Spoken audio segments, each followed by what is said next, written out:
하나님 말씀 사도행전 26장 7절 8절 말씀입니다.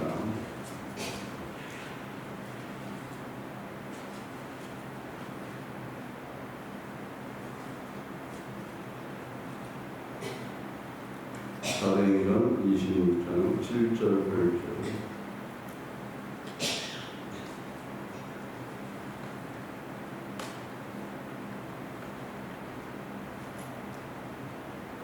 합독합니다. 이 약속은 우리 12지파가 밤낮으로 간절히 하나님을 받들어 숨기고 얻기를 바라는 바인데 바로과 왕이여 이 소망을 인하여 인생들에게 송사를 받은 것입니다. 당신들은 하나님이 죽은 자 사람 다시 산심을 얻지 하여 인생을 것으로 여기신나이다. 아멘. 하나님 아버지 감사합니다. 성령께서 이 시간을 감사드립니다. 말씀을 깨닫는 시간에 주시도록 인도하여 주옵소서. 함께함을 감사드리며 모든 것을 예수 받은 것입니다. 아멘. 바울이 지금 아그리파 왕 앞에서 자신에 대한 변론을 하면서 사실 복음을 증거하기 시작하죠.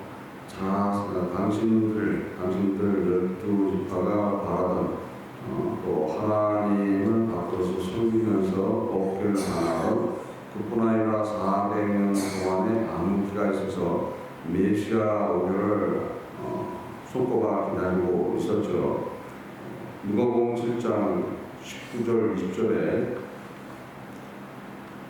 요한이 그 제자 중 둘을 불러 주께 보내어 가는데 오실 그이가 당신이 오리까 우리가 다른 일을 기다리리까 하라 하매 저희가 예수께 나아가 가는데 세례 요한이 우리를 보내어 당신께 말하기를 오실 그이가 당신이 오리까 우리가 다른 일을 기다리리까 하더이다 하니 누구를 기다리고 있는 거예요? 메시아를 기다린다는 소리예요. 메시아. 누가복음 2장 25절에 예루살렘에 시몬이라는 하는 사람이 있으니 이 사람이 의롭고 경건하여 이스라엘의 위로를 기다리는 자라. 성령이 그 위에 계시더라. 성령의 위로를 기다린다는 소리는 성령이 오시기를 기다린다. 그러니까 메시아가 오시기를 기다리고 있던 분이었죠. 그뿐 아니라 마태복음 2장 4절로서 6절에 왕이 모든 대제사장과 백성의 소유관들을 모아 어디서 나겠느냐 물으니 가로되 유대 베들레헴에 오니 이는 선자로 이렇게 기록된 바 또 유대 땅 베들레헴이 너는 유대 고을 중에 가장 작지 아니하도다. 내게서 한 다스리는 자가 나와서 내 백성 이스라엘의 목자가 되리라 하였습니다. 지금 헤롯 왕한테 동방 박사들이 와서 메시아의 오심을 이야기했을 때 그 메시아가 어디서 나느냐 했을 때 베들레헴에서 나온다. 그래서 다 아는 이야기들이죠. 400년 동안 하나님과 관계가 끊어져 있는 선지자가 없는 그런 상황이었기 때문에 지금 간절히 소망하는 일들에 대한 이야기다라고 얘기를 하고 있죠. 요한복음 6장 45절 46절에 빌립이 나다니엘을 찾아 이르되 모세가 율법으로 기록하였고 여러 선지자가 기록한 그 일을 우리가 만났으니 요셉의 아들 나사렛 예수니라. 나다니엘이 가로되 나사렛에서 무슨 소원한 곳에 날 수 있느냐? 빌립이 가로되 와 봐라 하니라. 지금 나사렛 예수, 내가 지금 메시아를 만났는데 나사렛 예수라고 얘기하니까 나사렛에서 무슨 선한 것이 나겠느냐. 그러니까 그때 당시에는 이름을 얘기할 때 지역을 들어서 얘기를 했어요. 그래서 예수에도 많은 이름이 있고 마리아에도 많은 이름, 같은 이름이 있으니까 지역 이름을 따서 나사렛 예수, 나사렛에서 사는 예수다. 또 마리아도 막달라 마리아, 막달라 지역에 사는 마리아다. 이런 식으로 표현했죠. 그러니까 나사렛 예수다, 베들레헴의 예수다는 지금 예언되어 있는 말씀이 많은데 나사렛 예수라고 하니까는 아이도 다 아는 얘기를 갖고는 지금 이상한 소리를 하는구나 이렇게 얘기를 하는 거죠. 그랬듯이 모든 사람들이 누구 기다리고 있었던 거예요? 메시아를 기다리고 있습니다. 어떤 것들이. 지금도 그 사람들은 메시아를 기다리고 있어요. 지금도. 그래서 예수 그리스도를 메시아로 받아들이지 않죠. 그냥 선지자로 여기고 말아버리는 거예요. 그랬듯이 그 온 메시아에 대한 이야기 때문에 사실 고소를 당하고 고발을 당하고 또 그 오셨던 메시아가 십자가에 돌아가셨는데 부활했다. 당연히 메시아가 부활을 할 수 있다. 또 어찌 하나님이 죽은 자를 살리지 못하겠느냐? 왜 못 믿을 이야기로 생각하느냐라고 얘기를 하고 있죠. 그래서 사실 우리는 그 부활을 믿는 것. 부활을 믿는다 하면은 완전히 틀린 믿음을 갖게 되는 거예요. 부활을 믿는다. 그러니까 부활은 이제 믿기가 어렵단 말이에요. 내가 믿음이 좋다고 얘기를 하지만은 실제적인 것은 부활을 믿지를 못하는 경우가 많은 거예요. 부활을 믿는다고 하면은 누구 안에 있어요? 그리스도 안에 있고 또 어디 안에 있어요? 말씀 안에 있어요. 말씀 안에 있어.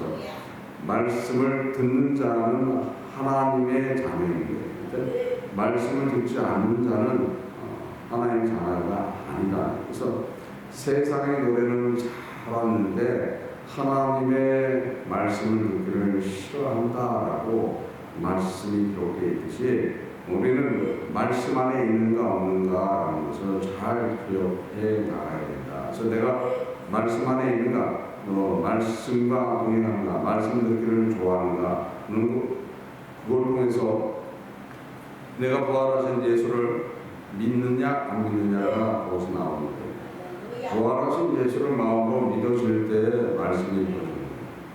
저도 성경을 읽는다고 매해 1월 1일이 되면 결단을 해요. 올해는 1도를 해야지. 1도를 매일 창세기 1장을 펴놓고 1년을 가. 매일 창세기 1장 1절, 2절, 3절까지 읽으면 잘 읽는 거예요.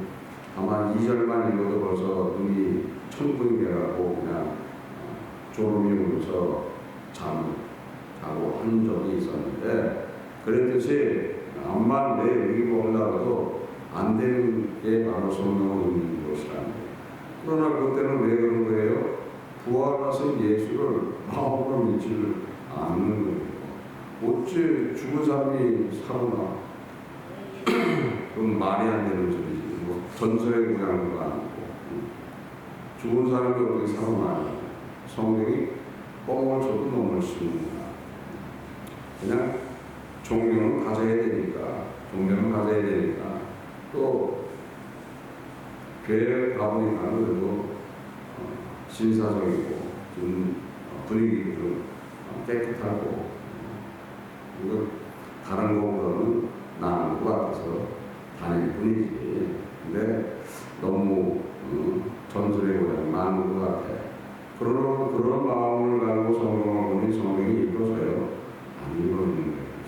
근데 부활하신 예수를 믿고 믿는다 하는 그 믿음이 들어오기 시작한다 하면 은혜를 받고 나면 어떻게 되는 거예요?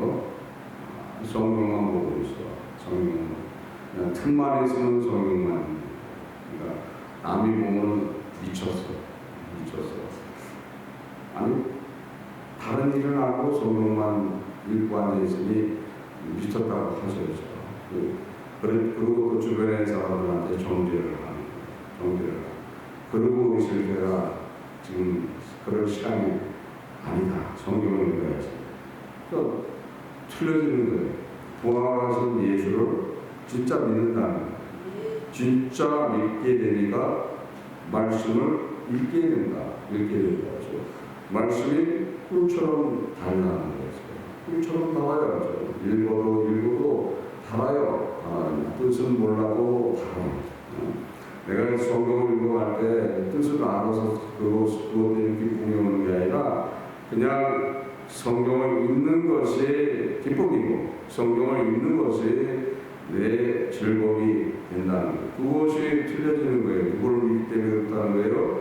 부활하신 예수를 마음으로 믿고 입으로 신하는 삶을 살기 때문에 그렇다는 거니까 생활 자체가 완전히 바뀌어버리는 거죠.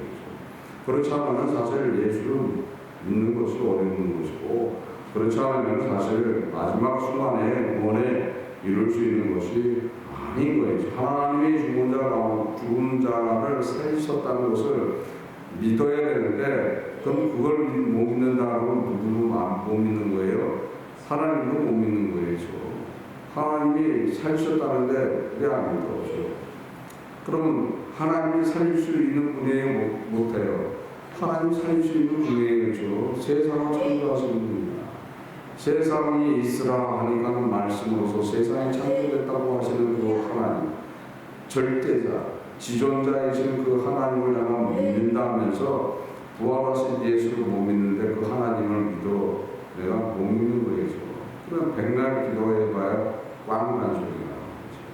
진짜 내가 예수를 마음으로 믿는가, 부활하신 예수를 진짜 믿는가 안 믿는가가 답이라는 거예요. 그래서 부활하신 예수를 진짜 믿는다는 하나님도 믿게 된다. 하나님도 믿게 되니까 어떻게 되는 거예요? 하나님 앞에 가기를 소원하고 하나님의 말씀대로 살기를 소원나간다는 거예요. 그러니까 항상 함께하는 그 주님과 동행하면서 주님 앞에 나의 모든 것을 내려놓고 그대로 이야기해 나가는 그런 삶, 그 삶에서 승리할 수 있다. 주님은 이런 말씀하셨어요. 요한복음 5장 29절에 선한 일을 행하는 자는 생명의 부활로, 악한 일을 행하는 자는 심판의 부활로 나오리라. 요한복음 11장 25절로서 27절에 주께서 가라사대 나는 부활이요 생명이니 나를 믿는 자는 죽어도 살겠고 무릇 살아서 나를 믿는 자는 영원히 죽지 아니하리니 이것을 내가 믿느냐? 가로되 주여 그러하오이다. 주는 그리스도요 세상에 오시는 하나님의 아들이신 줄 내가 믿나이다. 이건 부활하시기 전의 이야기죠. 부활하신 후에는 어떻게 되는 거예요? 하나님의 아들인 것을 믿는 게 아니라 누굴 가고 믿어야 되는 거예요? 하나님인 것을 믿습니다 라고 바뀐다는 거죠. 예수님이 하나님이라는 것을 믿는 것 같아요. 당연히 어떻게 되는 거예요? 예수님이 부활을 믿게 되는 것이고, 예수님이 하나님이라는 것은 내 모습이 바뀌어야 안 바뀌어요?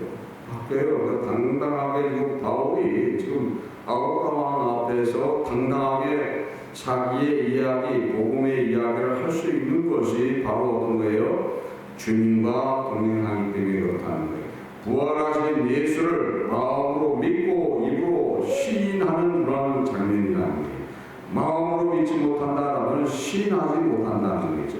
지금 바울이 시인하고 있는 거예요. 아그리파 왕 앞에서 시인한다죠. 아그리파 왕 앞에서 잘못 시인하게 되면 어떻게 되는 거예요? 죽음을 당할 수도 있지만 결코 두려워하지 않고 부활하신 예수를 믿고 그대로 시인하는 삶을 살 때 능력이 나타나게 될 줄 믿습니다. 우리는 사탄 마귀가 우리를 둘러싼다 해도 우리는 당당하게 부활하신 예수를 믿고 증거하는 삶, 내 입으로서 부활하신 예수를 말할 수 있는 그런 믿음을 가질 때 승리할 수 있다는 것을 믿으시기 바랍니다. 그럼 항상 기쁨이 넘치는 삶을 살아갈 뿐 아니라 주님으로부터 칭찬받고 그것이 하나님 앞에 영광 올리는 삶이 된다는 것을 믿고 오늘 하루도 그런 믿음 안에서 다 승리하시기를 주 예수 그리스도의 이름으로서 축원합니다. 기도하시겠습니다. 하나님 앞에 감사합니다. 성령께서 이 시간 때문에 감사드립니다. 저희들 부족하지만 주와 더불어 살 수 있도록 인도하시고 주의 사랑 안에서 항상 승리하는 삶 살아갈 수 있도록 인도하여 주옵소서. 부활하신 예수를 마음으로 믿고 입으로 신뢰하는 삶을 살아갈 수 있도록 인도하시고 그 믿음 갈 수 있도록 인도하여 주옵소서. 함께함을 감사드리며 있는 주 예수 시간 드립니다. 아멘. 88장